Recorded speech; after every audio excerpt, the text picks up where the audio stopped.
Killer is written by Andrew Kevin Walker, the creative mind behind Seven and Fight Club. The film marks David Fincher's return to filmmaking since 2020's Mank, collaborating once again with the Academy Award-winning cinematographer Eric Messerschmidt from Mank. The film is based on the French graphic novel Le Tueur, translated as The Killer.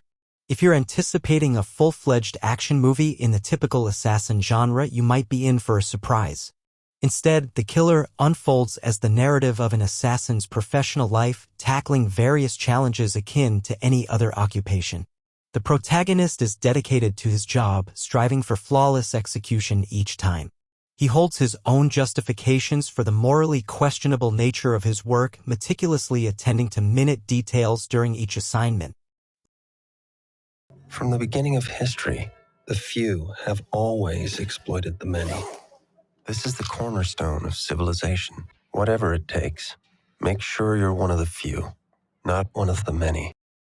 Like individuals in any profession, he grapples with personal issues stemming from the nature of his job.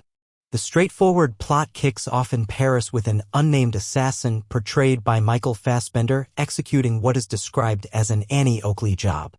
Positioned in an adjacent building with a scoped rifle, Fassbender's character, exuding a hyper-functional blandness, faces a sudden turn of events as a microsecond of exploding glass disrupts his meticulously planned mission.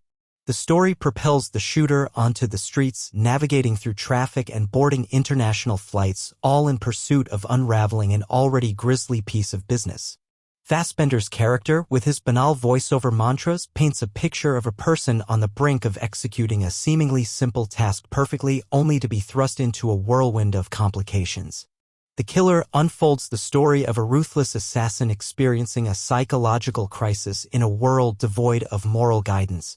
A character who, while solitary, cold, and methodical, begins to grapple with a sense of losing his sanity and composure as he awaits his next target in the shadows.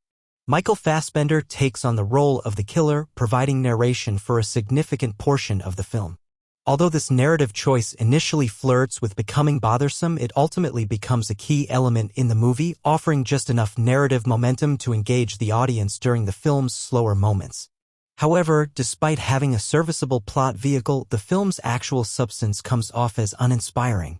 The film often balances moments of waiting with actual killings, and while these elements may seem stylish and cool initially, their appeal diminishes as familiar patterns repeat with slight variations throughout the runtime.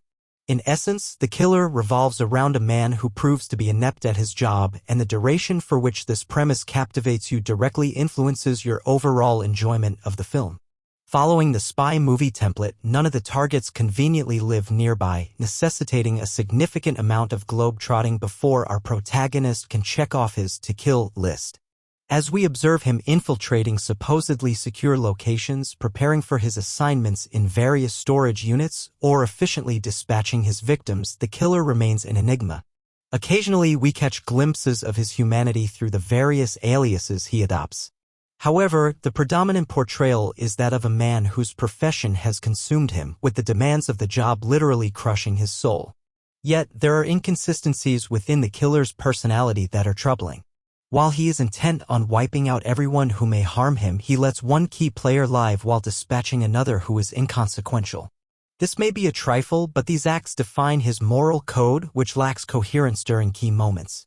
To be sure, the dark humor throughout is the film's saving grace, but it can't obscure a fatal character flaw such as this, all the more glaring because this is a character study. The pace of the film is deliberately slow, marked by a scarcity of twists and incomplete character arcs. It lacks a fundamental element crucial to any compelling movie, the anticipation of what will happen next, or suspense. The Killer deviates from the typical formula, presenting a narrative that focuses more on the intricacies of the protagonist's professional life rather than delivering a high-octane, suspenseful experience. Despite its departure from the typical expectations of an action-packed assassin genre, The Killer has garnered commendable reviews, boasting an 85% Rotten Tomatoes rating and a 6.9 out of 10 score on IMDb. This positive reception can be attributed to its artistic craftsmanship and unique storytelling approach. For those who appreciate a deliberate, slow-paced cinematic experience, the film proves to be a worthwhile watch. The deliberate slowness in the movie is not a flaw but rather a deliberate choice, serving the needs of the subject matter. It offers audiences a distinctive and cold perspective on the life of a professional killer achieved through a linear and calm storyline. The film's success lies in its ability to present a different, thought-provoking portrayal of the protagonist's professional world, deviating from the conventions of faster-paced narratives typically associated with this genre. Overall, The Killer stands out as a good movie for viewers who enjoy the nuances of slow-tempo films and appreciate a fresh take on the portrayal of a professional assassin. That's all, folks. Subscribe our channel for more videos.